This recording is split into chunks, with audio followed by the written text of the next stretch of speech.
All right, let's get some music going here.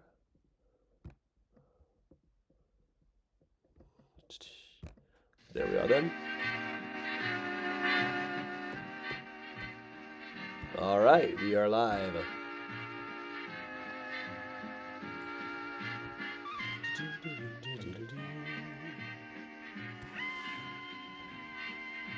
What shall I have to drink?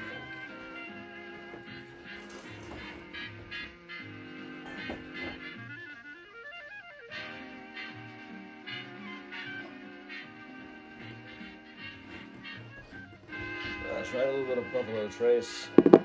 I'll add some warm water to it. That's what I'll do. You don't find this much, but it's sure easy to find in the UK. And at duty-free shops. Hey, Karen, hey, Gene, Martin. Benny Goodman, ladies and gentlemen, the man with the torrid clarinet and the even more hey, Miles. band who purveys assorted rhythms, all danceable, in the urban room of the Congress Hotel in Chicago. And first of all, one of Irving Berlin's greatest hits, Blue Skies.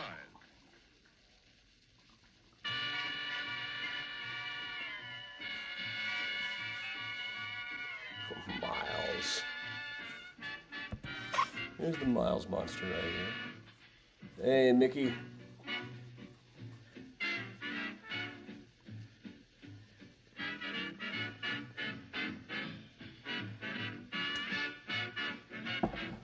I don't know about Black Friday sales, but Record Store Day, the Joni Mitchell Hijira demos on vinyl, that'd be really cool to have. Hey, Megan, hang on. Let me get myself some warm water to add to my whiskey.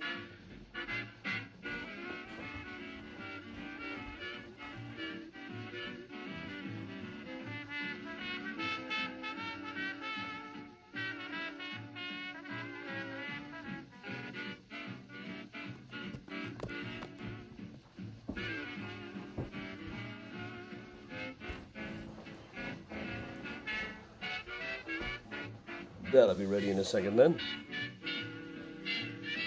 Hey, Marita, Casey, Heather, Kathleen, Geraldine, Timothy, hey, everybody.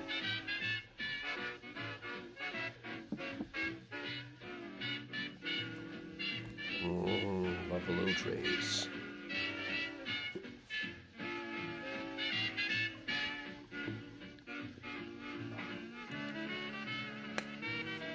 Sorry to hear about Cassidy. My apartment is chilly. Apparently the heater's not working. What else is new? Hey, Floracita.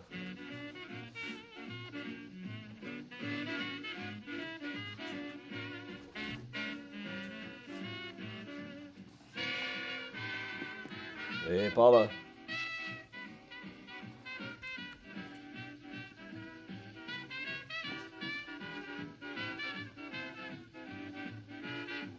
Hello, Debbie. Hey, Valerie and Portage.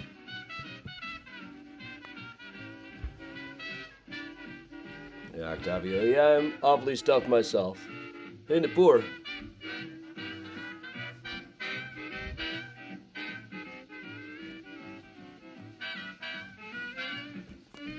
Hey, Brian. A lot of people in Ohio watching today. Of course, in both Chicago and Atlanta, every third person you meet is from Ohio. It's where America's from.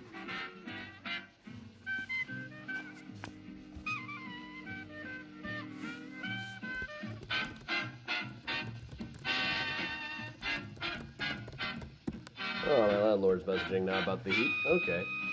Let's see what's going on here. Hey, everybody. Well, hopefully while I go to add some water and check the heater, Miles will not wreck this whole thing. Give me 1 second here.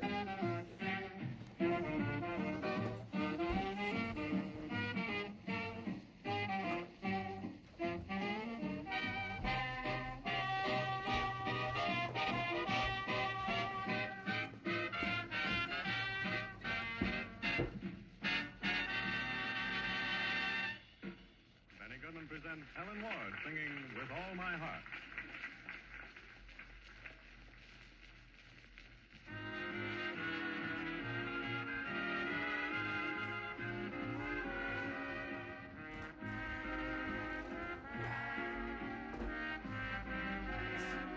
Hey, Leah.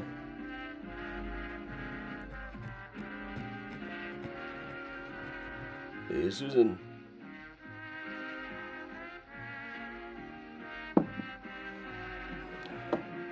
Now, the Bears found another entertaining way to lose. They tend to do that. Always an adventure with those guys. Happy Thanksgiving, Grandma Bell.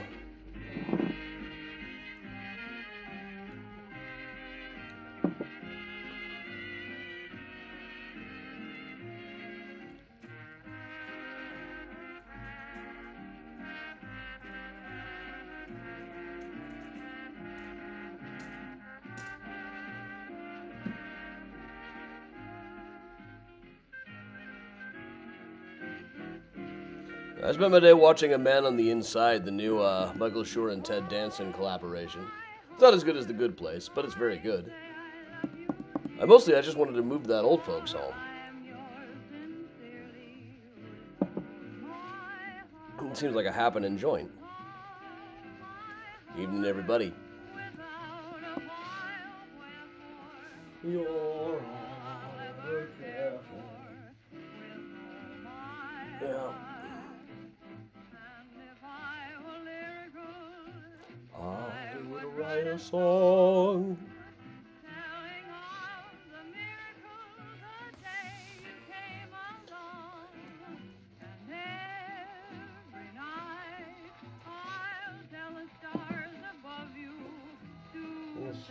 And I love you with all my heart.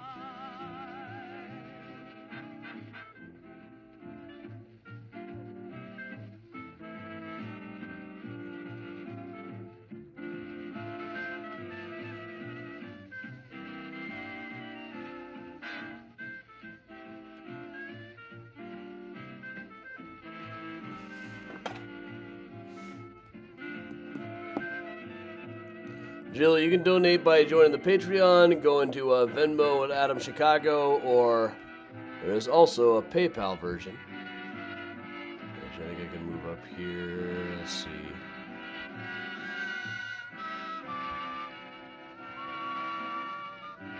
Yeah, there we are. Benny Goodman goes way back and gets a lot of rhythm out of... Aiden and Ronnie are doing better. I'm still kind of keeping a distance from them. So I don't think they've got what I had. Hey, Bob. Hey, Susan. I solved the mystery a little too early on A Man on the Inside. But that's just me. I tend to do these things. My alls. I used to write mysteries for a living and all.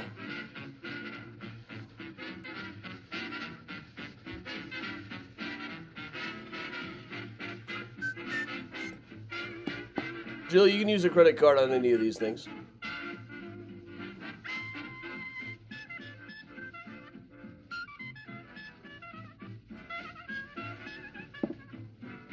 Unfortunately, I don't have just like a reader you can hold up.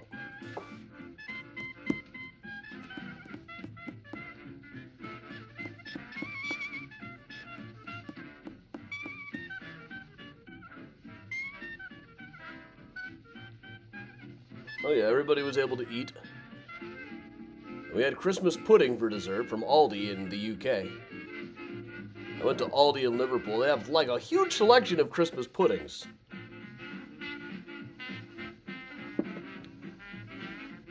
Which appear to be like basically raisins and booze.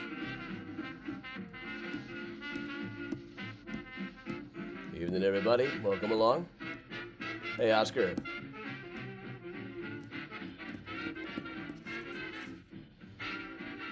Thanksgiving for me was low-key.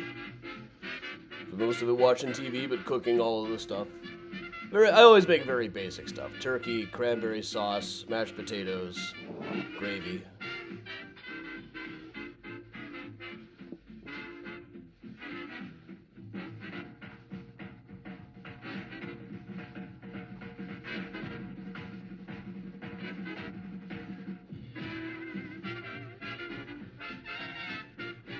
All right, we're going to let Benny Goodman do one more tune here, then we will start up properly. And they all loved it. They all loved those bastards when they played by Benny Goodman. And now another one just in the same vein, Rosetta.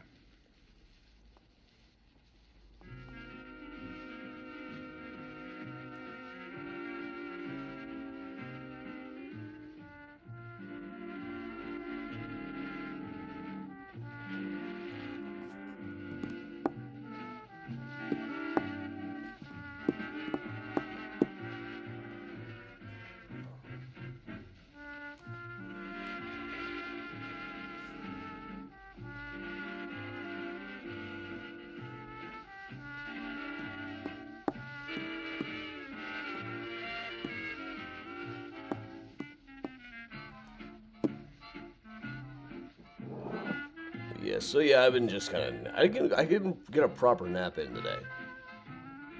But I've been lazing about. And Lily managed to snatch about half her weight in turkey. But she would. Priya's been angling for more treats all day. If we ever give her twice in one day, the precedent I'm just not wild about, you know.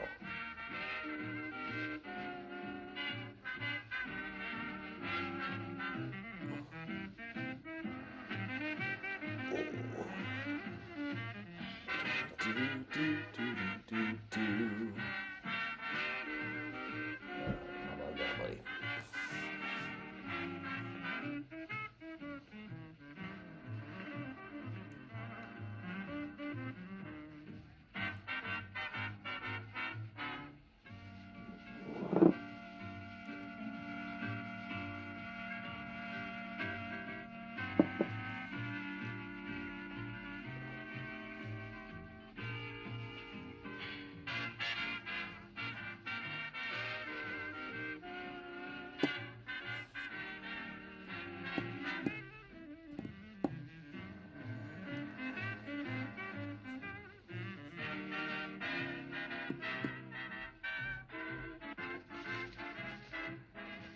Lily is adept at stealing food. I've seen her run off with like entire bratwursts. I always, keep her from eating them, I think. All right, Benny, wrapping up. That means it is time for us to be getting started. So that is Benny Goodman coming to you live from the Joseph Urban Room in the Congress Hotel in downtown Chicago. That means it is time for us to get started. All right, everybody, welcome along. Still recovering my voice from having walking pneumonia last week. Getting better there, so I'm still trying to keep it a little bit low-key over here, but thanks everybody for tuning in. I'm Adam from Mysterious Chicago Tours, author of such books as Mysterious Chicago, the book, The Smart Aleck's Guide to American History, H.H. Holmes' The True History of the White City Devil, Flickering Empire, How Chicago Invented the U.S. Film Industry, co-written with Michael Glover Smith, with whom I am going to Tulsa on a research run in a couple of weeks, Murder Maps USA, and of course, Graceland Cemetery, Chicago's Stories, Symbols, and Secrets. But today we are going to talk about shopping history in Chicago, the growth and some of the highlights of shopping in Chicago history, because after all, it is, the shopping season is now upon us. What more can I say? I try to avoid holiday stuff so much personally. One of the things I like about Thanksgiving is you don't really have to put up any decorations. There are no terrible songs to have to sit through over and over and over again. You just eat yourself stupid and be glad that you can. And of course, as I always point out, Abraham Lincoln's proclamation of a National Day of Thanksgiving on the last Thursday in November did not say thing one about the damn Pilgrims. It was about killing Confederates. Excellent, always a good thing to celebrate. So, all right, we're going to go way back in Chicago history here, back to the days around 1812 when Chicago looked about like this. Back behind me, you can see a bit of Fort Dearborn. Over there, you can see Mr. Kinsey's house, formerly Mr. Laleem's house. So, this was, to give you an idea of where this would be today, the London Guarantee Building is about where Fort Dearborn would have been. By Alfred Al Schuler, whose father took the first photograph of Abraham Lincoln with a beard. Then on the other side of that, this would be about where the Kinsey place is now.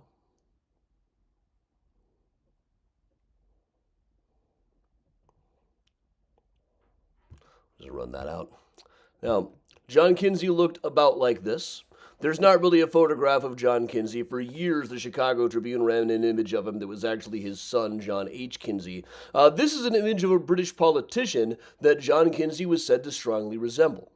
How the hell anybody knew what this guy looked like in 1812, I really have no idea, but most everybody agreed that this is about what it was like. Now, he had a deal where pretty much anything the soldiers at Fort Dearborn wanted to buy, they kind of had to buy from him. It was a really sweet racket. He could set his own prices. Now, we did have a couple of other businesses operating in Chicago around that same era or within about 20 years of that in the 1830s. One was over here. It's kind of older footage now. They had that like abstract rocking chair statue. But right over here was the Sauganash Hotel. Not really a hotel so much as it was a tavern, but still. Right about on this site here, and that would have looked like this. See, it's really just a two-story building, but attached to it, well, for one thing, you've got this guy riding up. That's supposed to be H.O. Stone, the mortgage broker, who I guess actually rode around looking like that when he wasn't going back and forth to his home state in New York to marry 16-year-olds. But the smaller little building there was the apothecary shop operated by Philo Carpenter, one of the first retail establishments in Chicago. Now, he came here looking much younger than he does in this drawing. He came traveling by canoe just because he heard that Chicago was this nice up-and-coming place where a young man could make a name for himself. He arrived just at the same time as Winfield Scott and his soldiers, who brought with them cholera. But this would have been pretty much the whole of the city at the time. And at the time, it looked about like this. You'll notice a little difference here. Right now, the river goes right on into the lake. In those days, it took like this right-hand turn, and it created this sandbar over here with an elephant trunk bend. So this is kind of how Chicago was set up. We had this whole beach space and the sandbar that was really getting in the way of shipping. So they brought in a guy named Orsemus Morrison, who had worked on the Erie Canal, which itself actually ends up being very important to the growth of Chicago. This is Orsemus Morrison as he appears today, you might say. But in those early days when Chicago was first growing, all of the retail was around Lake Street. It didn't really move. State Street didn't really become the center of it for another generation or two.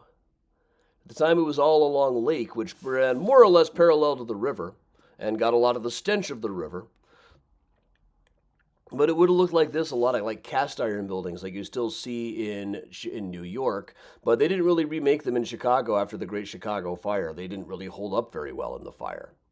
So this is the Tremont House, one of our earlier places. Now, among the things that got started here, among the businesses that were operating, the dry goods emporiums on Lake Street back in the 1850s, you had L.D. Olmsted & Co., who sold both fancy and staple dry goods. They keep constantly on hand one of the largest and most desirable stocks of dry goods to be found west of the city of New York. For those who like dry goods, maybe. And, of course, T.B. Carter with Shawls! Shawls! Who actually should not have attempted that soon after pneumonia. Shawls! You actually see quite a lot of this advertisement where they were very, very excited about shawls. A large and choice lot of shawls, nearly every style and kind, comprising brooch, long and square shawls, white, blue, green, drab, and crimson centers, plaid and cashmeres, blue, green, drab, and black, printed cashmere suitable for the present season, black and colored silk and white silk and black cape, do base, so long and square, and do as good as ever. Waterton, Empire State, and Scotch long and square shawls, morning shawls of various styles and prices, opera shawls, something new and desirable, crepe and cashmere scarves of various styles, for sale cheap by T.B. Carter. Olmsted & Co. was also very much into their shawls. Shawls! Shawls! Not to be outdone by T.B. Carter, after all. Brooch mantle shawls which excels in variety and style. Any we have ever before offered, and to which we are making large additions to suit every taste. little bit about T.B. Carter selling fans in 1853. There are various ways of raising the wind, but a good one during the 94-ish sort of weather had hereabouts from the 18th to the 15th of June is to go to T.B. Carter's at 118 Lake Street and buy a 3-cent palm leaf fan and commence vibrating it to and fro. A very respectable breeze can be got up in this way on short notice. It is not everybody who keeps 3-cent fans. Being in Troy, New York last year in some of the meltingest kind of weather, we tried to get one and couldn't. So this is really a classic advertising thing. You create a need. You create the fear of not having something. Like, what if it gets as hot as it did in Troy, New York? And like in Troy, New York, I can't find a 3-cent fan. Thank goodness we have T.B. Carter here in Chicago. And we still, in fact, have T.B. Carter here in Chicago. He is now at Graceland Cemetery.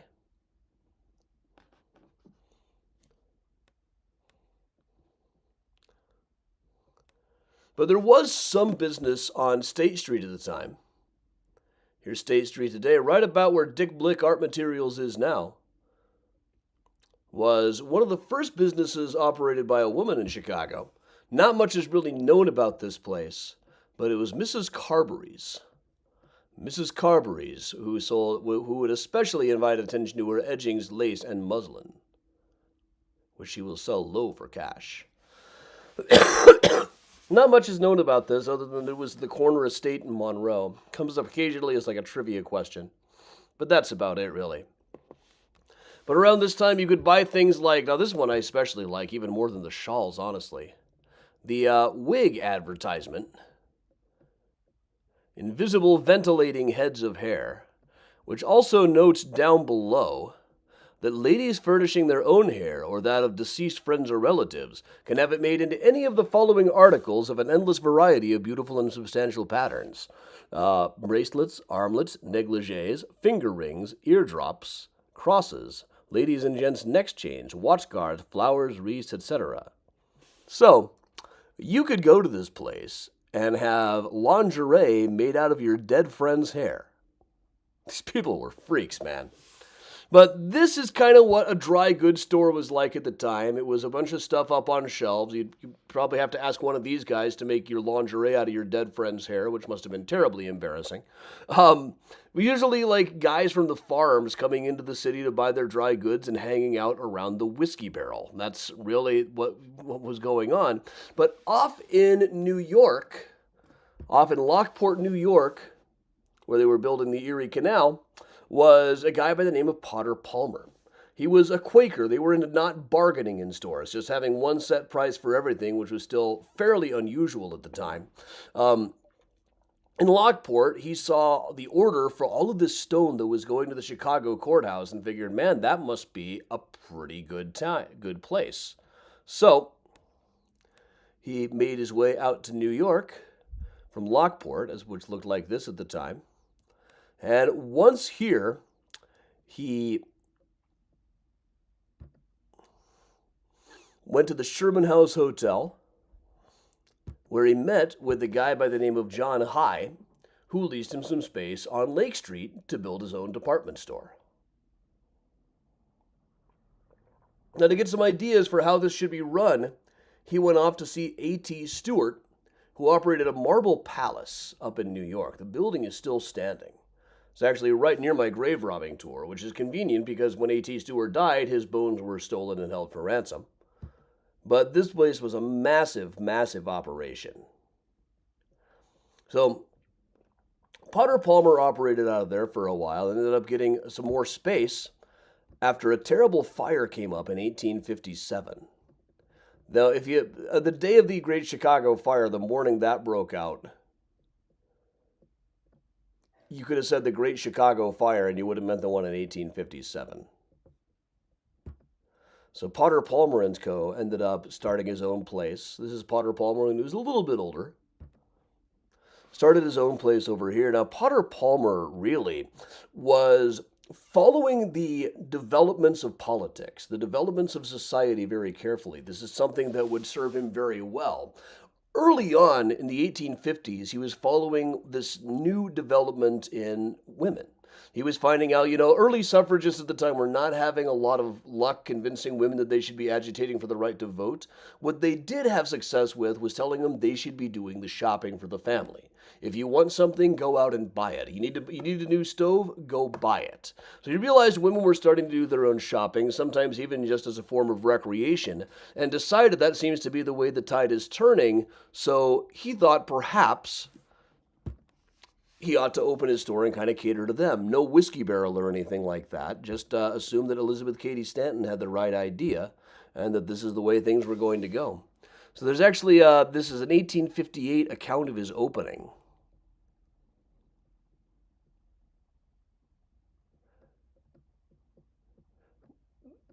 The First Class Dry Goods House by P. Palmer, one of our best established and most widely known merchants who'd been there about a year, who removed from his old stand on the south side of Lake Street and 1 block west, carrying with him to new quarters a business reputation and standing in itself a fortune to any house, and prepared, or rather necessitated by the actual demand of the business, to expand to the complete occupation of his new premises. Very fancy flowing language. Now his big innovation at the time was taking out this notice to country customers, saying that if you buy something here and you're not satisfied for any reason, you can return it for a full refund. This was just shocking to people. They had never really tried this at the time. A lot of people thought it was going to bankrupt him, but it actually turned out to be a very good business plan. Now, about 2 years after this, he decided, if the South is really serious about seceding from the Union, the price of cotton is going to skyrocket. Maybe I should buy all the cotton that I can. So he did, and that was a very good move. And then in 1865, he started thinking, maybe this thing is starting to fall apart. So if the war is going to end, the price of cotton is going to plummet. Maybe I should sell all of this stuff off. There was a new kid in town, Marshall Field. He'd been operating with Farwell and Field, got his start working for $400 a year and saved half of it, which absolutely amazed people. Eventually had himself a whole business card made up when he was with Cooley, Farwell, and Field. And then eventually Kuo was gone. And he borrowed money from the McCormicks to buy Farwell out and then sold that and then bought out Potter Palmer as well. Potter Palmer had realized that, hey, the price of cotton is going to plummet and my doctor wants me to take a break anyway. So right before the end of the war, when those cotton prices plummeted, he sold everything off to Mr. Field, and then realized himself, for one thing, that this whole thing on being on Lake Street is going to be passé. It goes right alongside the river. It smells. He decided that maybe we should start focusing more on State Street, and started building his hotel, the Palmer House, not too far down State Street. Started buying up all of that land. But anyway, Marshall Field moved in and built a marble palace of his own. As of 1866, they were selling Yankee notions with all the enthusiasm that you would expect from somebody who was selling shawls.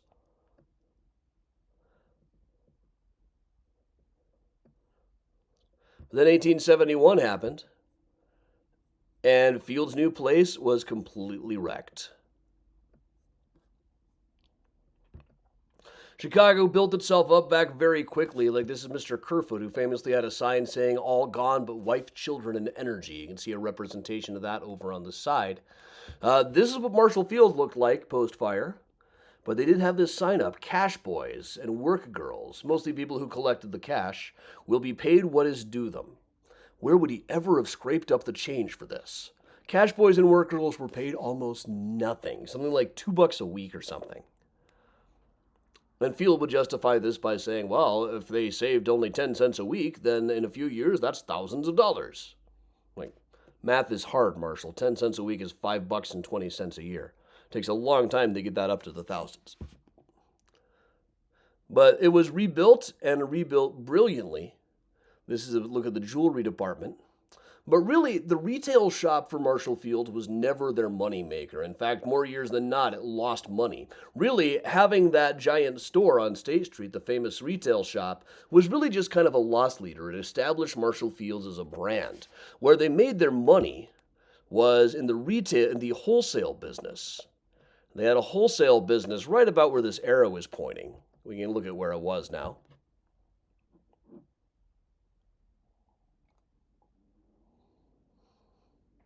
It's right about where the Sears Tower is now, just a little to the side of it.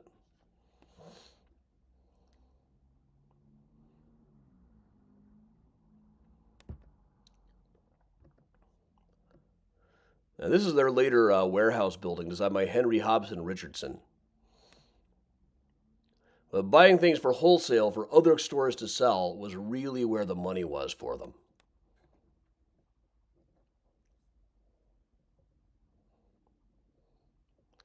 Then we'll move ahead a little bit to the 1880s. I forgot to hit the buttons here. And it's a lot of buttons. Bear with me a second.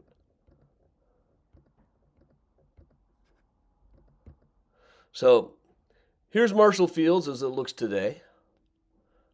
Still a mighty emporium, even though it's officially a Macy's now. We still call it Field's. I don't really care that it's a Macy's now. Marshall Field was kind of a jerk.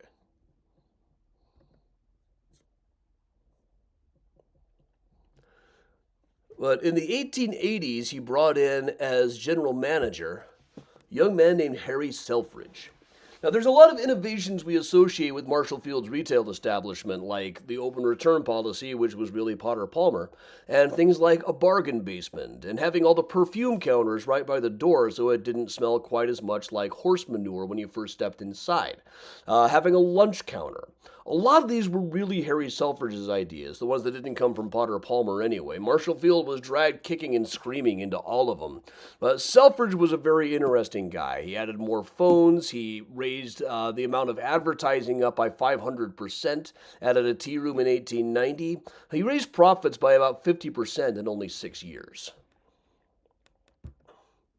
And there's a couple of representations of what it was like in those days. This is one of the lace and yard goods rooms. Another view of the same. And with the invention of telephones came the hello girls, as they came to be known, the ones who would answer all of the phones. And then a watch department. And eventually, the lunch counter gave way to things like the walnut room up on the 7th floor.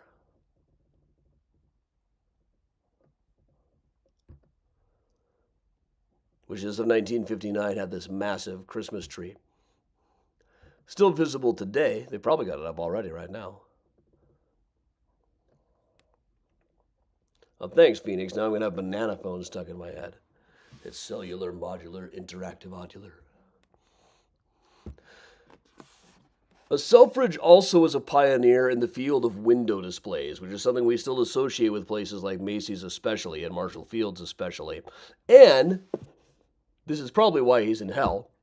He was one of the first people to really push Christmas advertising with things that advertised the number of shopping days left until Christmas. For instance, 1903, only 27 shopping days until Christmas. You bastard.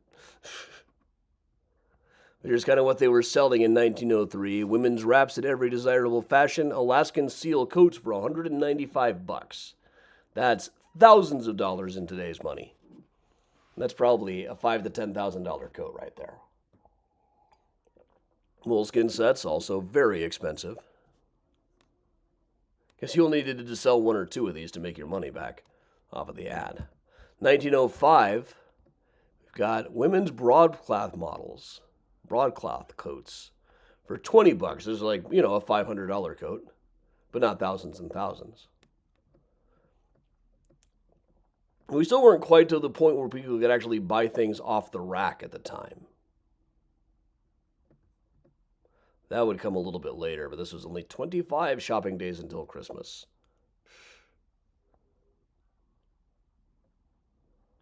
At least we're into December by this point. Now, Field never really gave Selfridge the credit that he deserved. He gave him plenty of money, but Selfridge eventually wanted more credit for this kind of stuff.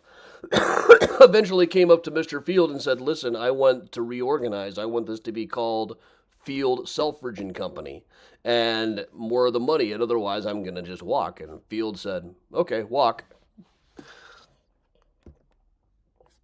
So hence, Selfridge announced that he was going to be opening up a new business, and that would be Selfridge's. So here's Harry himself. Also, his wife, Rosalie Buckingham Selfridge, of the Buckinghams of Buckingham Fountain, was also a real estate developer herself. She developed a whole neighborhood down on the south side and was with them when he opened up this new place right where, right in the building we now call the Goth Target. That's what the kids call it on TikTok anyway. I have a lot of school groups who really want to see the Goth Target.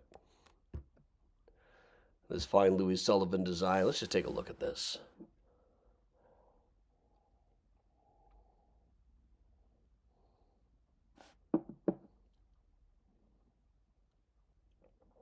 Lovely.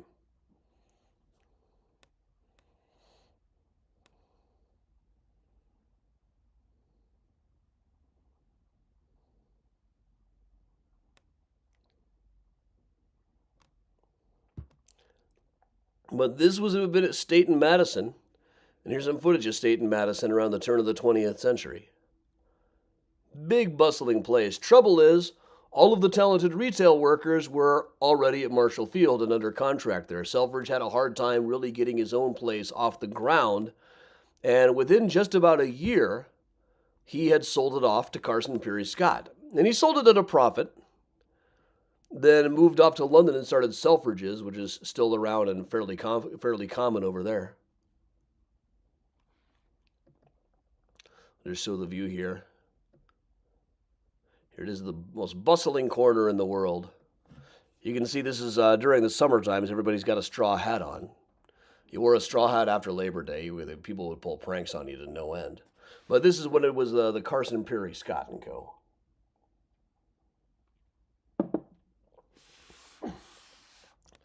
So over on the other side of State Street, a new one opened after a while known as The Fair, northwest corner of State and Adams, by the Lehman family. That's how it looks today. But 1870s, this sold a lot of the same kind of stuff, but it sold it at much cheaper prices. This is kind of like the Target or Kmart of the day. That's how it looked in the 1870s, and having cheaper goods than Marshall Field's caught on pretty quickly. You see, this is how it looked by 1888, greatly expanded. And then by 1897, it looked every bit the equal of Marshall Field's on the outside. It was just stuff that was a lot cheaper. Like here is their June 1897 advertising. Shirtwaists for 98 cents, boys' suits $1.50. Hats, 25 cents. Handkerchiefs, 10 cents. Sugar, 35 cents. That's for 10 pounds. Okay.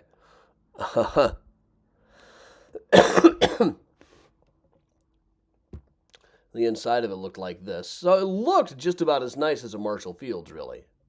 It was just a whole lot cheaper. The Lehmans actually have two mausoleums. This one at Forest Home Cemetery that was all rigged up with electric lighting and everything, but was never actually used.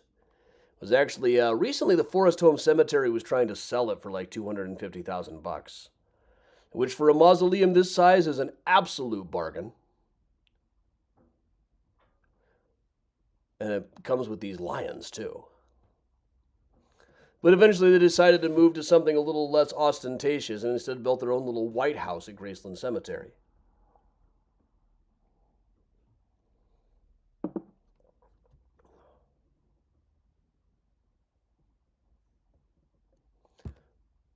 Elsewhere across the street was the Boston store.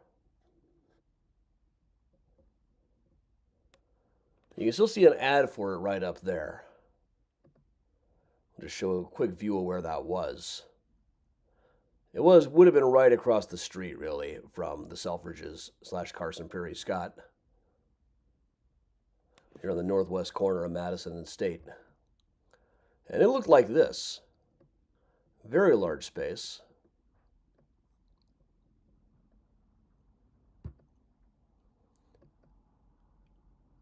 Looked along State Street. You can see Marshall Field across the street there with the famous clock. And on the inside, they too had their own grill. Not quite as fancy as the Walnut Room.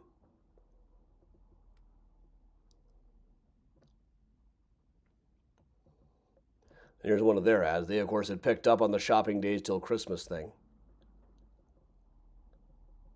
From 1935, perfume bottles for 98 cents, men's sets for $1, lavender $3.75. Well, there was perfume bottles for 98 cents. If you wanted perfume in it, it was $19.95, but that was $42 perfume. That's like $800 perfume today. Crazy. Manicure sets, beauty sets. Hud Nut Compact. Boys 2-piece hair set, 59 cents, just what every boy wants for Christmas. And of course, going back a little ways on Randolph Street was Western Hall. Now, Western Hall in the early 1860s really distinguished themselves by having interesting advertisements, a frantic appeal to the citizens of Chicago. Why will you buy clothing of any other house when you can get better styles and finer goods at lower prices at Western Hall on 72 Randolph? The Western Hall eventually got really into not only these appeals, friends and fellow citizens, hear me for my cause. And Christmas, you got a free Christmas gift with every article you bought. That would have added up quite a bit. But then they even started in 1865 having all these poems by the Bard of Western Hall, possibly the only guy in the city who was making money as a poet at the time. I don't think we've ever identified who the poet or the Bard of Western Hall really was. It was mentioned in one press item, the Bard of Western Hall, whoever he be, has certainly achieved an enviable local notoriety and invested the house he has immortalized with a strange historic interest, and though he is reported as the recipient of a princely salary, could evidently leave footprints in the sands of time in some other branch of literature. And perhaps he did. But of course, Western Hall also ran my absolute favorite ad. 1865, right after we took Richmond back from the Confederates. Richmond has fallen. And so have prices at Western Hall. Every now and then I post that. It always gets a very good reaction over on social media. People tend not to believe that it's true. We'll move ahead to the 1980s. By the 1980s, so many people had left the city to go live in the suburbs where there were more parking spaces and more shopping malls. But of course, a lot of the shops on State Street were really just mall stores. They certainly are now. So a movement was made to turn State Street into a pedestrian mall, closing it to car traffic, but still having buses, which kind of defeated the purpose. But in 1879, they came up with this plan. It would look like this. It would be wider sidewalks. People could just walk along. And it would effectively turn into an outdoor mall. But still having the bus exhaust fumes kind of messed this up. But it opened with great ceremony in 1979, was closed to car traffic. And, well, this is what it looked like beforehand when they were putting it in. You still had the Chicago Theater. The State and Lake was still in operation. But you still had the Chicago that this time was playing Blackula. But like a lot of the places, like the Oriental Theater was showing Kung Fu movies. The Chicago Theater was showing Blackula. What a time. So they added some mall art. This is, if you grew up in the 70s and 80s, you recognize this as like mall-type art immediately. All you need is a fountain. It was one of those things that seemed like a good idea on paper, but didn't really come out to much. And of course, now it's back to being car traffic. We'll take a quick look here at a couple of the Where Are They Nows. This is Potter and Bertha Palmer. Bertha doesn't really fill into these stories. She was still a teenager when he was operating that store. And barely a teenager, really.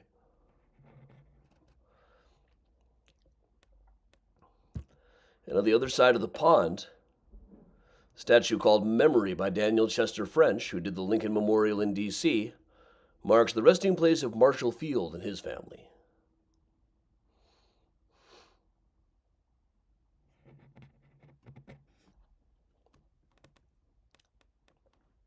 Now, I do have some window footage here. This is some field windows from 2020, I believe.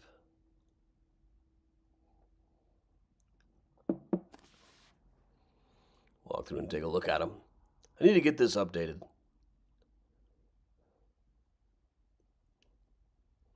Unless they're going to be showing that reindeer thing again.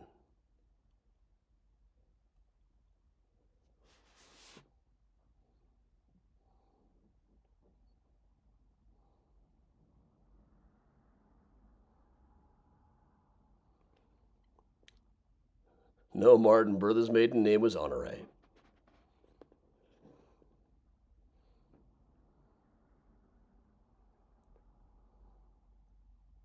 I do like the color scheme in these. Very bright, very glowy. Oscar, that would be the Iroquois Theater. It is on the site of the eventual Oriental, now the Ford Center for the Performing Arts Nederlander Theater.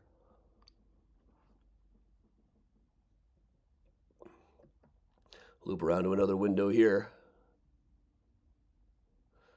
On the edge, among all of the presents, it's a Grogu, then still known as Baby Yoda.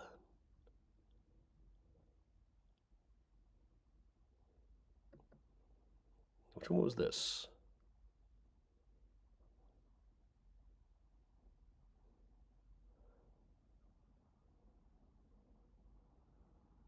Give love, believe. Here's a look at some 2021 windows as well while we're at it.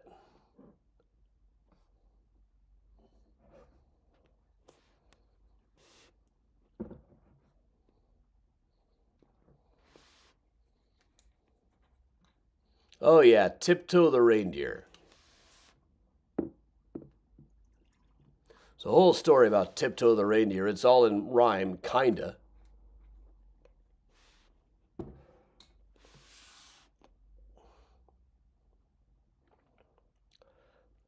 I think they tried Tiptoe a couple of different years. Chapter 1. Off to flight school to chase their dreams where the wise old owl teaches magic schemes. I missed the end of that there, but you're not missing much.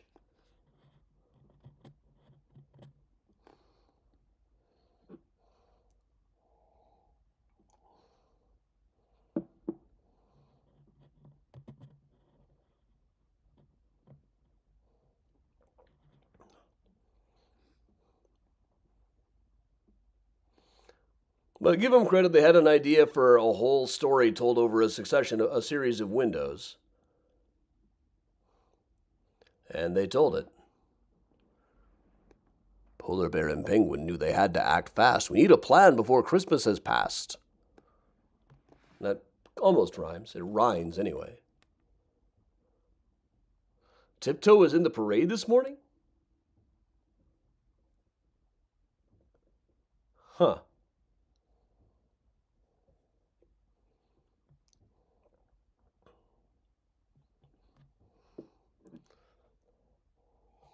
This scene was too hot for TV.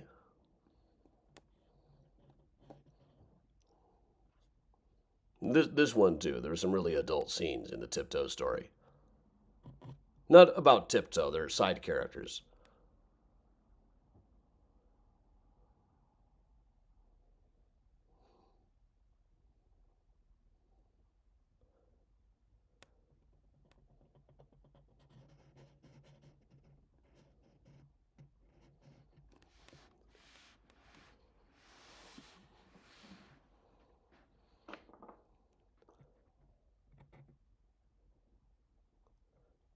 Happy ending. We get to see Tiptoe fly.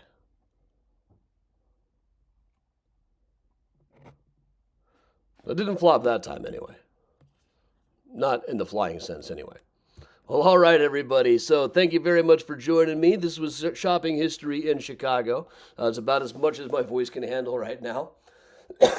Still recovering from walking pneumonia. My vocal cords are like the last thing to come back.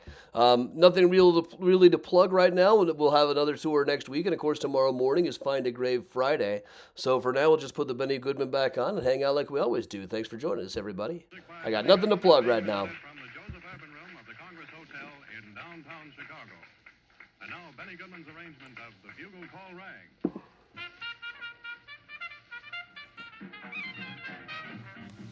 I saw the Rudolph Rankin Bass show a while ago. It's hard to watch now because his dad is just such a jerk.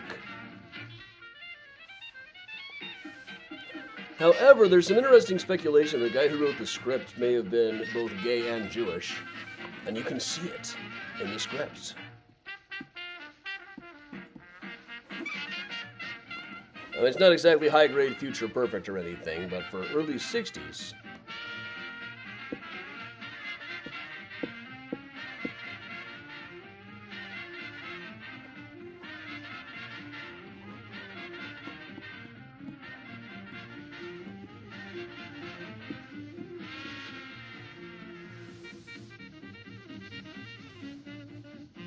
Alright, I'm feeling fine. It's just when I start talking for more than 10 minutes at a time, I know I start talking like this.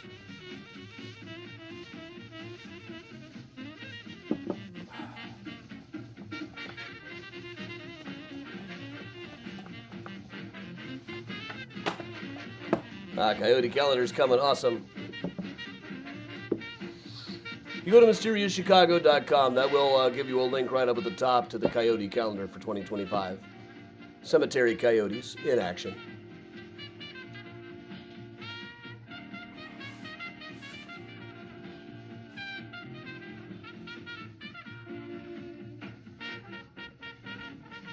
And the Patreon last week had a special bonus coyote picture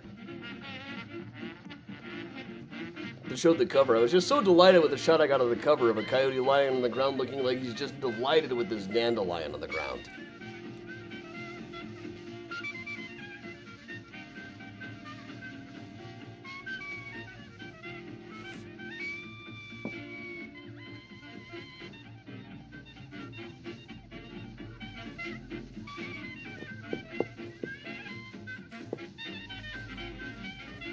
Bill, I can't remember which chain owns the Palmer House now. Is it the Hilton? I think it's the Hilton.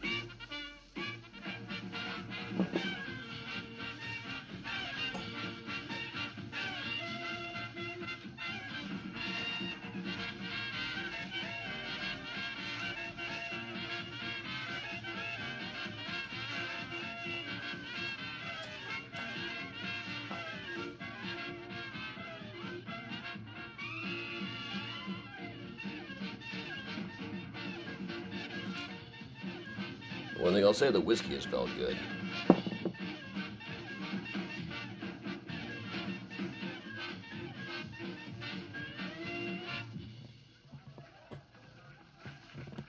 And that would put rhythm in the feet of a wooden Indian.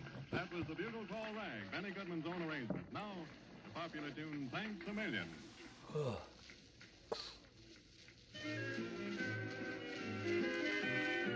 Oh no, Sarah. The piano has not been drinking. Just me. Heavily. You can't find your waitress with a Geiger counter. Eric, I am sipping on some Buffalo Trace tonight. Pain in the butt to try to find that in the States these days, but very easy in the UK and at the duty-free shop. Notice today there's really not a very good book on the historical growth of the Robin Hood legend. Most of them just focus on various candidates for who might have been the historical Robin Hood. There's probably nobody, really. So, obviously I'm going to have to move to Nottingham and fix that. It'll take a long time, so it'll take about 4 years. I've just got to convince somebody to pay me for it.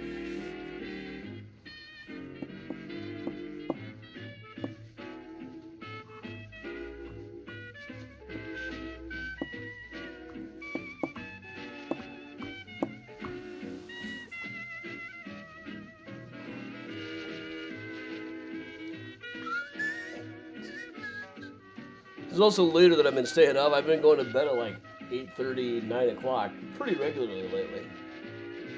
Partly just because I run out of stuff to do at this time of night. I don't really have a project right now.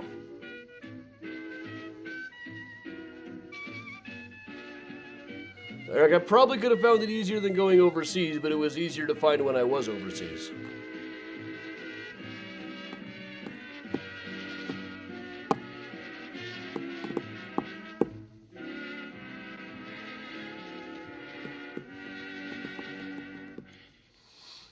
I got a trip to Oklahoma coming up in about 10 days.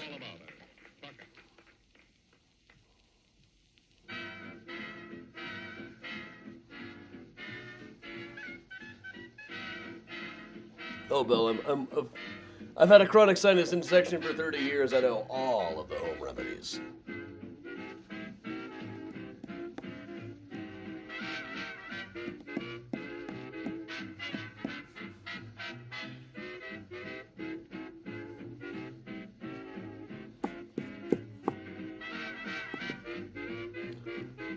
In Oklahoma are the Bob Dylan archives, where Mike and I have arranged to spend 4 days looking at late 1970s stuff, notebooks, session tapes, etc. Looking for connections between his late 70s misunderstood masterpiece Street Legal and his very bizarre movie Ronaldo and Clara, which he would have been working on at about the same time. We had to have someone new, a dancer duo here in Holland. Now, downtown Tulsa looks very good. The area around the museum and archives looks like it's got a lot of cool bars and restaurants. Wilco's playing across the street one night. Downtown came on the Harlem Star. Everybody's trucking. It didn't take long. People the hi-hats were doing it hard. You know, this small portion of Tulsa that I would be interested in going to. But I hear good things about it.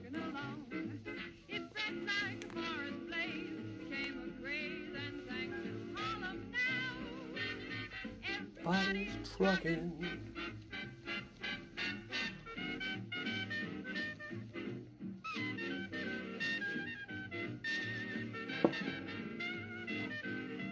Now, I don't really have time for museums.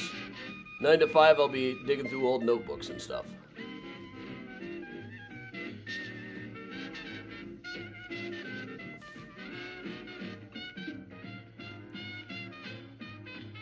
Joanne, the plan is to have a Find a Grave Friday tomorrow, yeah. I haven't decided where I'm going yet, but I'm planning to have one.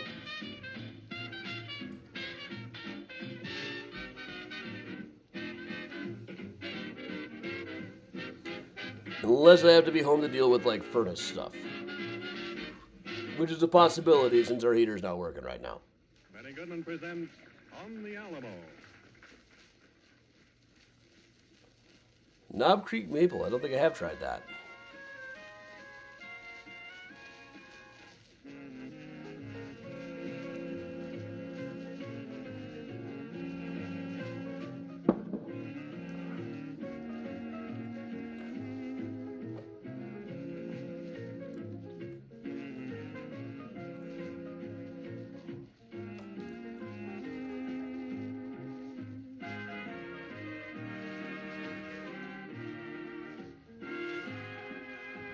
Well, all right, everybody. Thank you very much for joining me on this Thanksgiving holiday. I hope we have primed you up for some proper shopping and keeping the economy humming. Or maybe I'm just promoting late-stage capitalism a little too much around here. But all right, thanks everybody for joining me. I'm Adam, having a terrible hair day today, but it's a holiday. I don't need to look that good. So everybody have a great day. I will see you all tomorrow for Find a Grave Friday. And until then, everybody, stay safe and stay strong. And of course, if possible, stay spooky, everybody. Have a great night.